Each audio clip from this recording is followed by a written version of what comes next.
Bonjour à toutes et à tous. On va vous demander tranquillement de prendre place pour démarrer la journée, s'il vous plaît.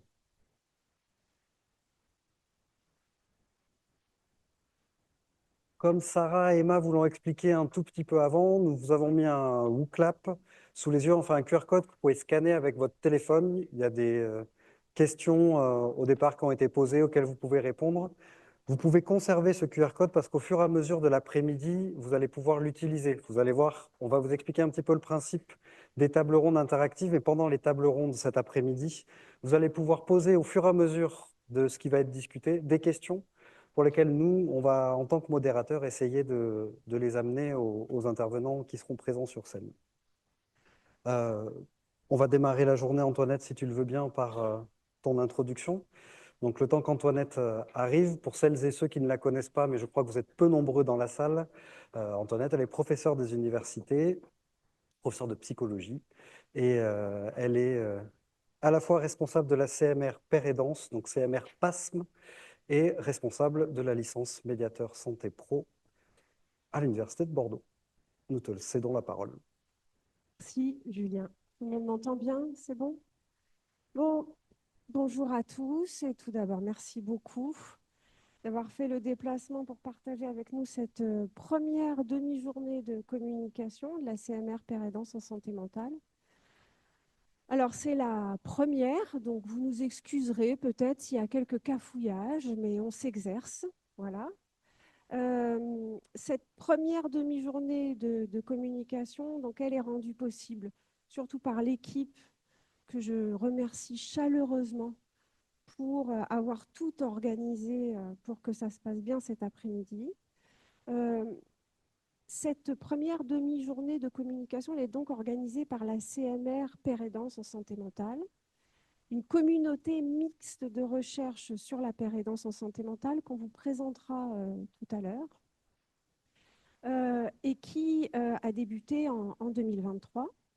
On vous en reparlera plus en détail. Alors, qu'est-ce que c'est que la pérédance en santé mentale? C'est l'entraide qui s'exerce entre les personnes qui vivent avec des enjeux de santé mentale. Nous allons vous en reparler plus en détail puisque nous avons invité Emmanuel Jouette à nous présenter le concept de pérédance en santé mentale notamment.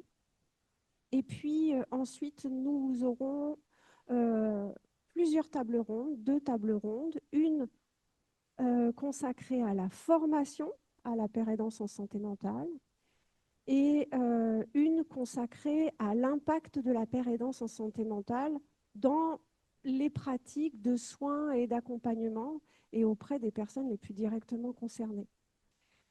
Ce que je voulais vous dire à propos de cette demi-journée de communication, c'est qu'elle a été entièrement co-construite, pas par les idées que nous avions en tête, mais par la communauté mixte de recherche, c'est-à-dire notamment aussi par des pairs aidants, des personnes concernées, des proches de personnes concernées, qui souhaitaient que soient abordées cet après-midi les thématiques que nous avons mises au programme. Donc le programme a été entièrement co-construit. Et puis, pour terminer cette courte introduction, la communauté mixte de recherche, c'est l'activité de recherche à laquelle est adossée une licence de formation à la pérédance professionnelle en santé mentale, la licence professionnelle médiateur de santé pair. Alors, il y a quelques étudiants dans la salle, anciens ou actuels. Pour vous donner un petit chiffre tout frais, puisque c'est mes collègues du CCOMS qui me l'ont donné tout à l'heure, on a 47 médiateurs de santé pair actuellement dans la région Nouvelle-Aquitaine, ce qui n'est pas rien, puisque le développement de la pérédance en santé mentale, il se fait très vite, je dirais de manière exponentielle. Mais les médiateurs de santé pair, formés avec une licence, ne sont pas en fait les seuls professionnels de la pérédance en France. Loin s'en faut, il existe d'autres types de formations et c'est ce qu'on abordera dans la table ronde sur l'accès à ces formations, à ces différents types de formations.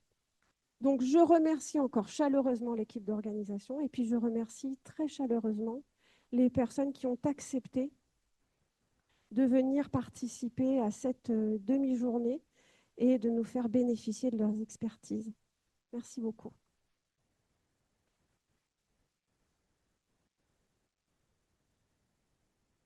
Donc maintenant, nous allons demander à Madame Emmanuelle Jouet de nous rejoindre, au docteur Emmanuelle Jouet, pardon. Donc, Madame Emmanuelle Jouet, elle est chercheuse en sciences de l'éducation et en formation. Elle est présidente du réseau européen formation et recherche Hunter Mental Health. Désolé pour mon accent pas terrible. Et aussi, elle est directrice d'un département de recherche sur la région parisienne, où elle a abordé plusieurs thématiques dont elle va vous parler certainement aujourd'hui, vous expliquer d'où elle vient. Mais elle a particulièrement abordé des thèmes qu'on connaît bien, nous aussi ici, l'aide de stigmatisation, la promotion de la santé mentale, et elle prône depuis longtemps le savoir expérientiel et la paire et danse. Donc, on vous laisse la Merci parole. beaucoup. Merci. Merci à vous. Bonjour à tous. Je tenais donc à remercier la professeure Antoinette Proutot pour la demande et l'invitation qui m'a été faite aujourd'hui d'intervenir dans le cadre de la demi-journée de la communauté mixte de recherche. Et donc la demande, c'était de vous faire part de l'évolution du concept de paire et danse à l'aune de mon expérience de chercheuse et d'actrice engagée dans ces mouvements depuis maintenant à peu près plus de 20 ans, et à la fois dans des régimes d'engagement professionnel, mais également personnel. Donc je vous en remercie, je le remercie beaucoup, et je vous remercie vous-même aussi en tant que membre de la communauté mixte de recherche et participant de m'avoir invité à venir échanger avec vous aujourd'hui. Quand je préparais la présentation la semaine dernière, j'ai eu un petit coup de fil de Luc Vigneault qui m'a dit « Tu leur dis bonjour ». Voilà. Et donc, le défi est élevé car je dispose de 15 minutes pour tenter de présenter un phénomène complexe qui donne lieu à des représentations scientifiques et des représentations sociales diverses et variées. En d'autres termes, sous le vocable générique de paire et danse, se regroupent aujourd'hui des représentations et des pratiques, des activités avec des visées, des attributs multiples. Donc ça, c'est une petite question que vous avez, je crois, déjà dans le bouclable. Mais si je vous dis paire et danse, certains d'entre vous vont penser immédiatement à groupe d'entraide, groupe d'entraide mutuelle, groupe d'autosupport. Mais dans le cerveau d'autres vont venir les mots médiateur de santé, patient expert, patient intervenant, travailleur pair, patient ressources. Et puis adviendront peut-être aussi encore pour d'autres les mots communauté de pratique, communauté mixte de recherche, communauté épistémique, etc., etc., pair émulation. Donc, ça, c'est un petit diagramme de présentation dans des travaux que je fais avec un doctorant actuellement sur ces questions. Donc, et vous allez le voir dans votre résultat de WooClap, la diversité des mots. Donc, on pourrait parler d'un grand bazar, sans prendre l'aspect péjoratif et négatif de ce mot bazar, mais plutôt la connotation abondance et multiple, c'est-à-dire, mais aussi organisé, comme l'est le bazar, qui désigne le marché oriental, qui n'est pas n'importe quoi et qui ne se définit pas n'importe comment. Donc les représentations liées à la paire et danse et ce qu'elles sous-tendent, les activités, les usages, les pratiques, diffèrent sans forcément se cumuler les unes aux autres, voire parfois en s'opposant, d'où la grande nécessité d'avoir des travaux communs comme ceux que vous allez vous en fait aujourd'hui au niveau de la CMR. Pour répondre à la demande, il m'apparaissait important de vous présenter d'où je parle, car tout d'abord, beaucoup d'entre vous ne me connaissent pas. Et puis, ça permet également de contractualiser entre nous que dans le contenu de mon propos et des choix que j'ai faits aujourd'hui pour vous faire cette courte présentation, cette présentation repose sur des caractéristiques de mon travail et puis de qui je suis, ce qui me compose subjectivement. Ça signifie qu'il va rester certainement des pans non abordés dans cette synthèse et que vous pourrez alors évoquer soit dans vos échanges, mais également en consultant d'autres co-chercheurs, co-chercheuses sur ces sujets. L'exigence d'exhaustivité qu'on demande à la recherche scientifique, à des résultats de recherche scientifique souvent, dans d'autres cas, n'est pas justifiée ici. Donc c'est pourquoi dans cette présentation se trouve davantage ce que j'ai appelé des tendances illustratives un peu grossières, un peu définies de façon pas raffinée en fait, dans leur sens, et des exemples. Et donc ça veut dire qu'il va y avoir des absents, et je m'en excuse par avance d'ores et déjà. Donc, je travaille depuis 20 ans en tant que chercheuse. Simplement, vous avez 3 illustrations ici. Ça doit faire un petit... Oui. Ça, c'est un bouquin que j'ai tiré de ma thèse avec une pièce de théâtre. Ça, le deuxième bouquin, c'est avec l'ancien directeur du laboratoire où je travaillais, Tim Grison, sur un projet dont on va revenir tout à l'heure, qui s'appelait Emilia. Et puis, ça, c'est le bureau de Enter Mental Health et la Fondation des œuvres de la Croix-Saint-Simon est l'endroit où je travaille depuis 2 petits mois maintenant en tant que directrice de département de recherche. Je m'adresse enfin à vous en tant que membre d'une association de malades. Et je vis avec une maladie chronique depuis plus de 20 ans maintenant.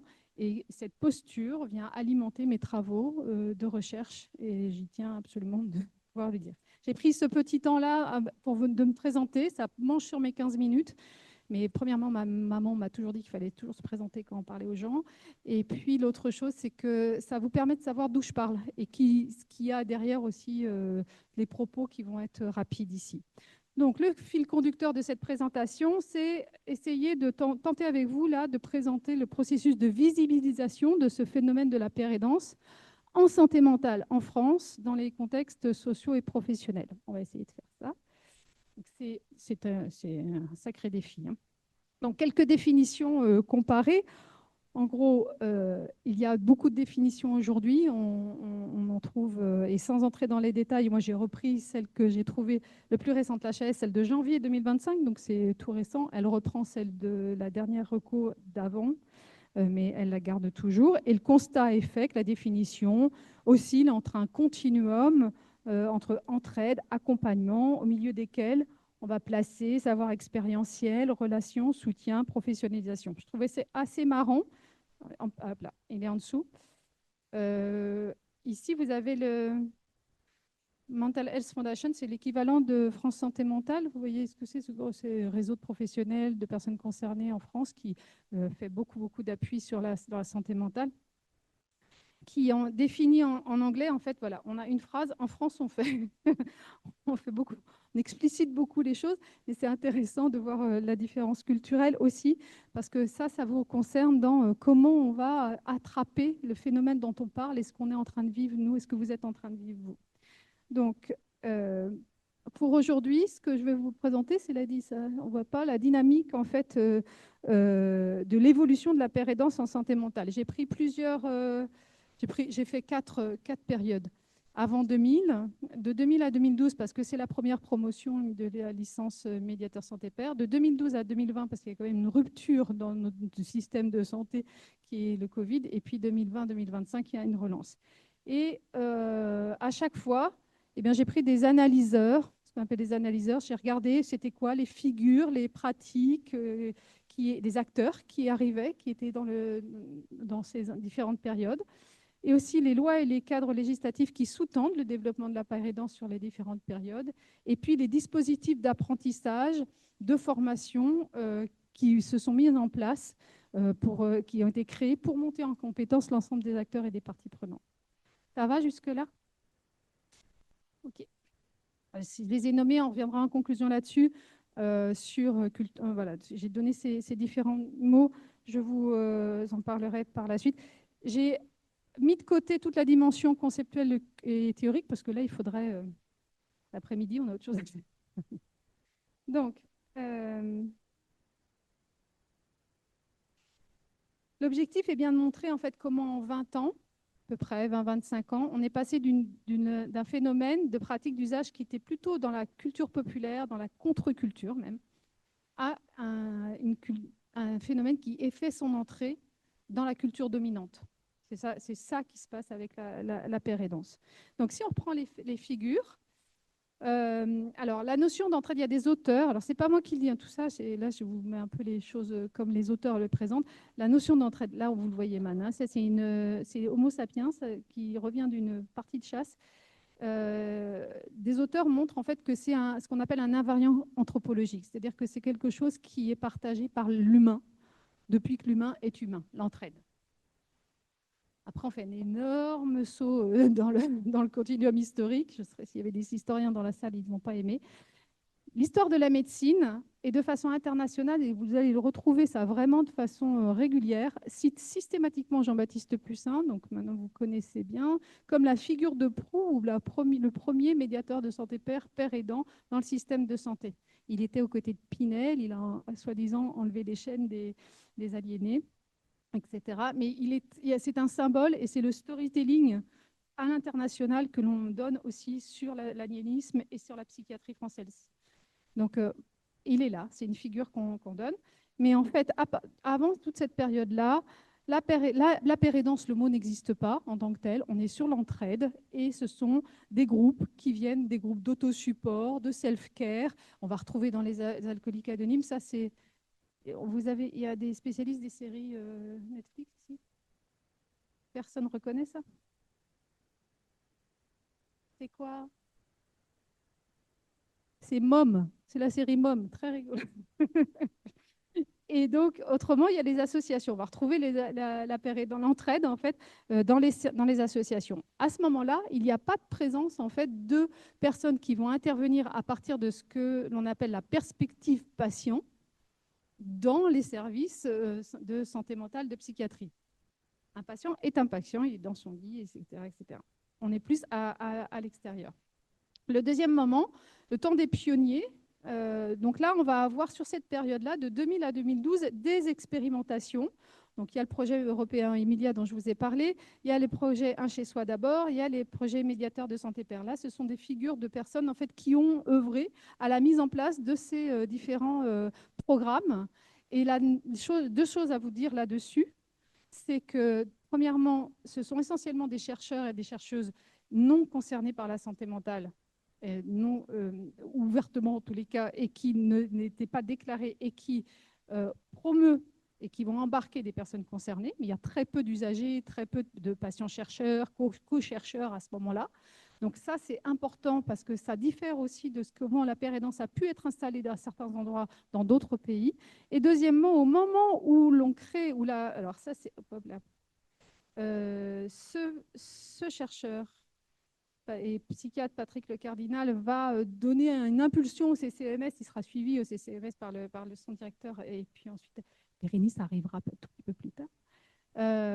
Patrick Le Cardinal va aller au Québec, donc c'est avec des gens qui ont déjà mis en place la pérédance.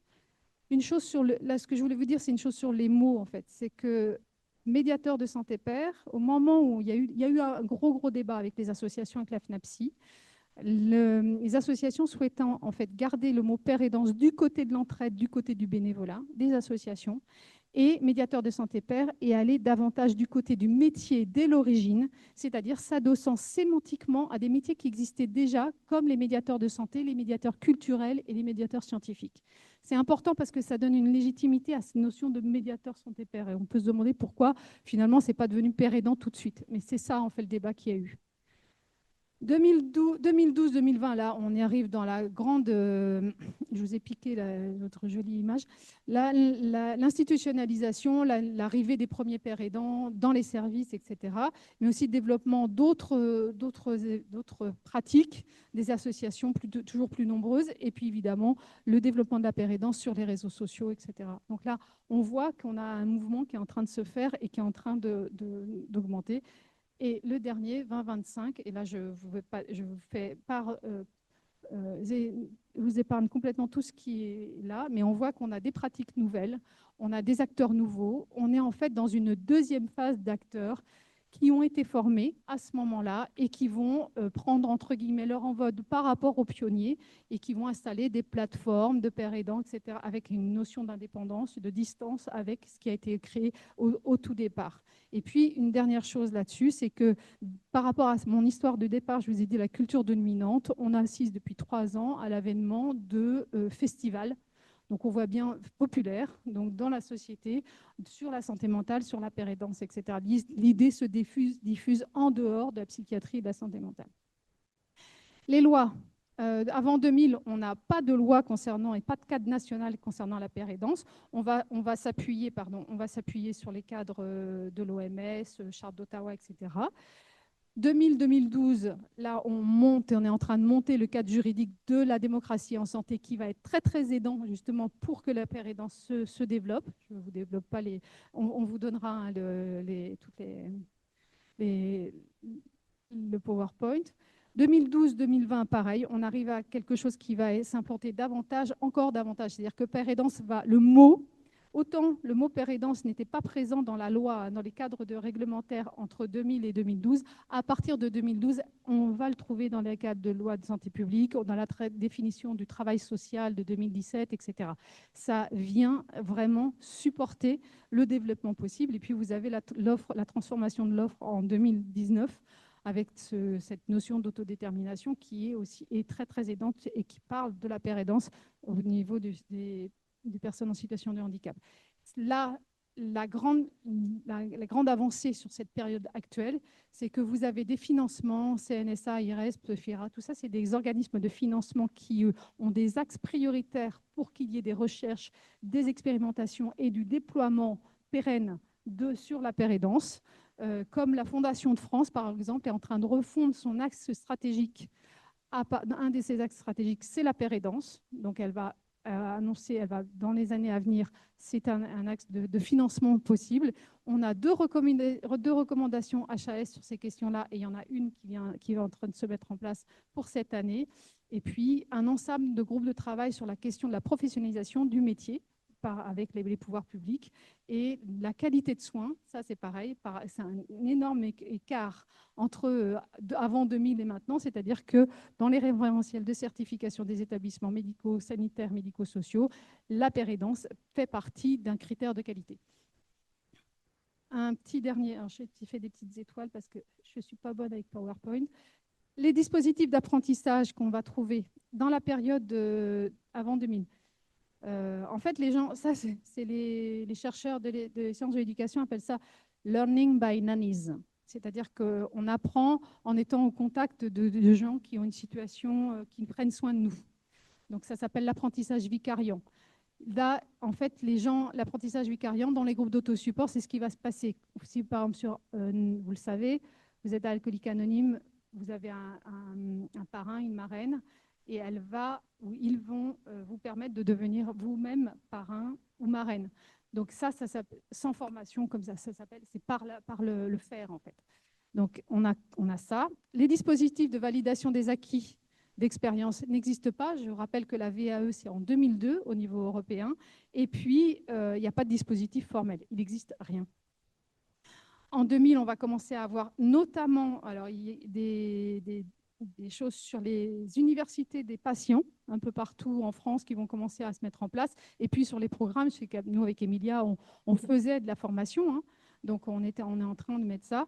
Et puis, bon, ce qui va changer les choses, c'est la création du programme médiateur de santé pair et aujourd'hui, avec sa diffusion un peu partout en France. Et puis, d'autres DU sur tout le territoire. Il en manque bien, certainement, sur la France. Et puis, il y a d'autres, la période qui vient, là, qui s'en vient, il y a d'autres dispositifs. Le COFOR, tout le monde connaît le COFOR ? Donc, qui est un dispositif fait par, pour et avec les usagers sur comment on apprend entre soi pour se rétablir, pour aller mieux, pour devenir père aidant. Et puis, on a des organismes comme AlphaPsy qui embauchent et qui travaillent et qui conduisent ces programmes de formation avec des co-formateurs. Dans la formation, on va avoir des référentiels de compétences sur comment on formalise pour mieux apprendre. Donc, on n'est plus à un moment où, en fait, on apprend en regardant quelqu'un faire. Et on a les autorités de santé, les publics de santé, politiques de santé disent il est nécessaire d'avoir telle et telle et telle compétence. Les personnes d'entre vous qui sont en train de faire la licence pro aujourd'hui, en fait, il y a tout un référentiel de formation auquel vous êtes soumis, auquel l'université est soumise pour pouvoir répondre à l'exigence de la licence. Donc, on a un cahier des charges. Et puis, l'Europe s'en charge aussi, puisque je crois que certains d'entre vous font partie de Tuto plus 3, qui est un programme européen qui travaille sur cette notion de référentiel de compétences. Et puis, la VAE est née Et on a aujourd'hui en fait une validation des acquis de l'expérience. On a notamment il y a France Patient Expert Addiction qui cherche en fait et qui fait en sorte que des parcours de validation des acquis d'expérience soient validés par l'organisme France Compétences pour que les personnes puissent intervenir de façon légitime dans les systèmes. J'ai plus que 2 minutes. Ah bah non, bah ça va. Ça va, tout est clair. Donc voilà. Donc encore une fois, hein, vous voyez l'évolution. Je vais laisser là pour vous faire une petite conclusion.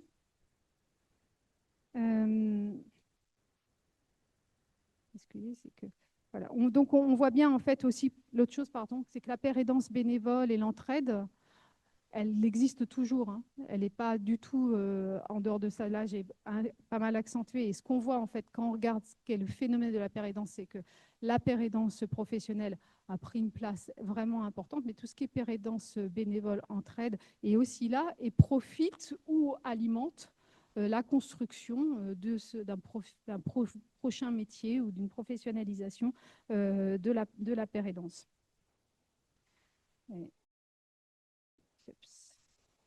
Donc, cette présentation, pour moi, elle était ce que je voulais juste vous dire en ces 15 minutes et en ayant vu ça, en fait, en ayant vu le phénomène pendant ces 20-25 ans-là, c'est que la pérédance en santé mentale, elle est en train de passer d'une existence dans une dimension contre-culturelle à l'entrée dans une culture dominante.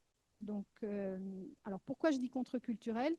Parce que d'abord, on l'a vu, hein, l'entraide, c'est un invariant anthropologique. On s'entraide tous en groupe.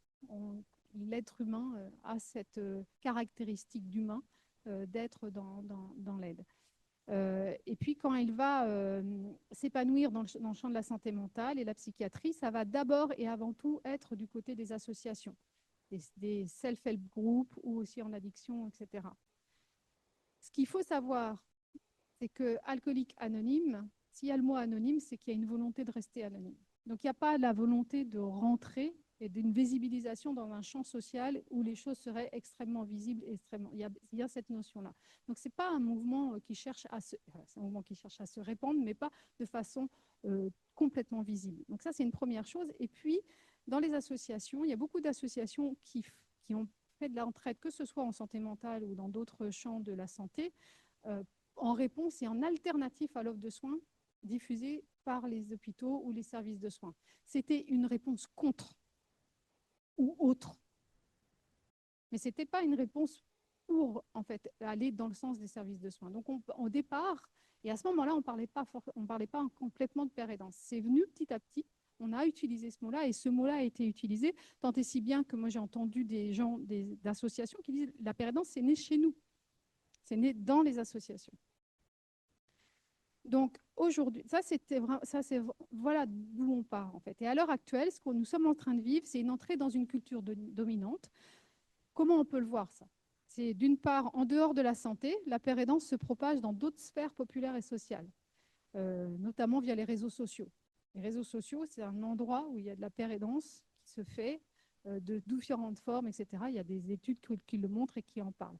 Mais aussi, par exemple, dans l'éducation populaire, je ne sais pas si certains d'entre vous sont dans ces mouvements d'éducation populaire, mais on a aussi de la pérédance qui est en place. Ou par exemple, vous pouvez penser à cette notion de pérédance dans les mouvements d'entraide sur le bien-être.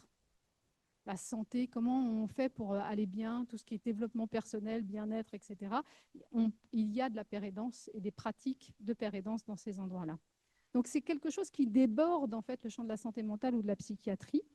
Et puis, d'autre part, ce qu'on voit, c'est que la pérédance est devenue officiellement en 20 ans un objet de santé publique. Et les ministères, la santé publique s'en est emparé et a décidé et travaille avec vous, avec les professionnels, avec le terrain, dire bon, c'est quoi cette histoire de professionnalisation, comment on finance, comment on encadre, qu'est-ce qu'on met en place, c'est quoi la valorisation, etc.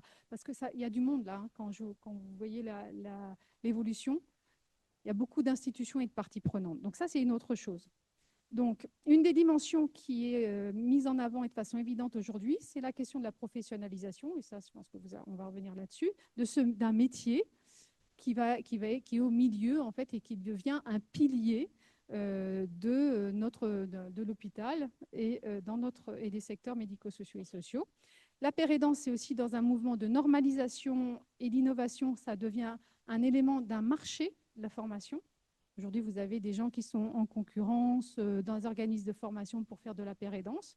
Donc ça c'est quand même une preuve en fait qu'on n'est plus dans quelque chose d'exceptionnel, d'extraordinaire. Si ça devient un marché et qu'on a envie de se partager ce marché, c'est que on est dans la culture dominante et aussi du marché de la santé et de la recherche. Enfin, la diffusion des valeurs, des principes et des visées de la pérédance font l'objet aujourd'hui de diffusion dans les médias. Comme je vous ai dit, mainstream, on a des films, on a des festivals, on a des gens connus qui prennent la parole, qui s'expriment sur ces questions-là. Et aussi, on voit aussi que c'est valorisé et porté notamment par un Premier ministre aujourd'hui qui annonce l'année dernière que la santé mentale serait la grande cause nationale 2025, donc qui met en avant cette question de pérédance. Donc, on a bien là ces quelques éléments qui permettent de dire sans se tromper qu'on est bien en train d'entrer dans une culture qui serait dominante. J'avais quelques questions pour finir ça rapidement.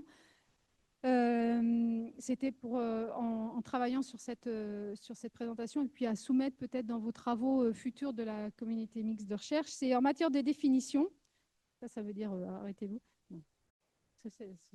En matière de définition, comme vous avez vu, il y a beaucoup de représentations, il y a beaucoup de définitions et beaucoup de sémantique, de pratique aussi, parce qu'il y a beaucoup de champs d'activité dans lesquels se trouve cette notion de pérédance.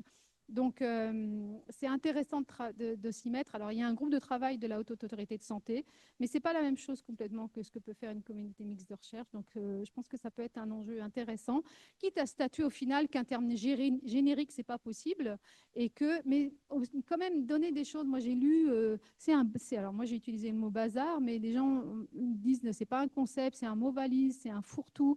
Donc, ce serait peut-être pas mal, vous qui êtes concernés directement par ces pratiques, de dire finalement, c'est quoi ce truc? C'est quoi? Donc, quelque chose sur la définition. L'autre chose, c'est que l'entraide aujourd'hui organisée dans la société, elle vient en réponse à un besoin social. On le voit vraiment. Ça a mis 20 ans, c'est peu 20 ans, pour que ça ait ce développement-là. En fait, je ne sais pas si tout le monde ici peut se rendre compte de ça, mais c'est allé très, très vite.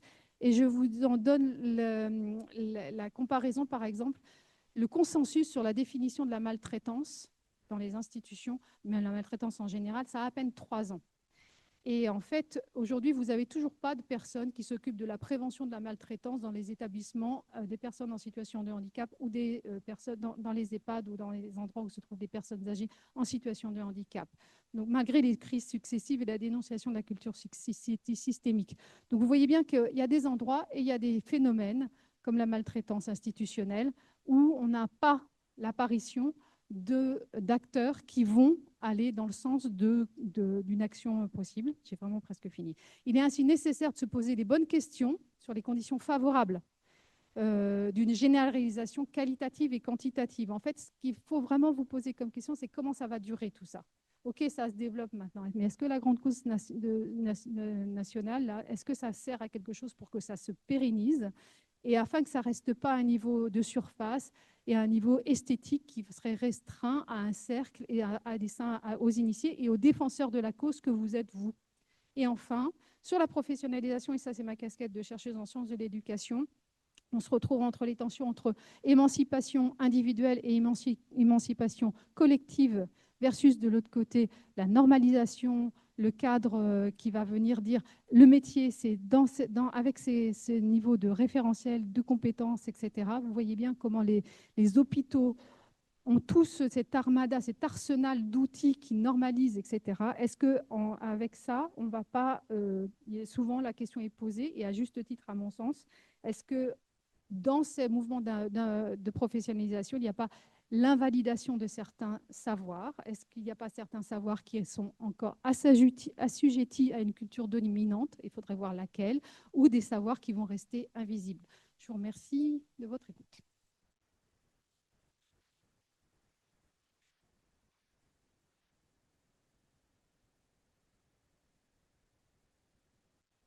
Merci beaucoup pour cette présentation qui, je crois, était nécessaire pour bien préparer la journée avec plein de questions et c'est tout l'intérêt aussi d'aujourd'hui, on vous l'a déjà dit, mais l'idée que ce soit aussi interactif à un moment donné avec vous, membres du public.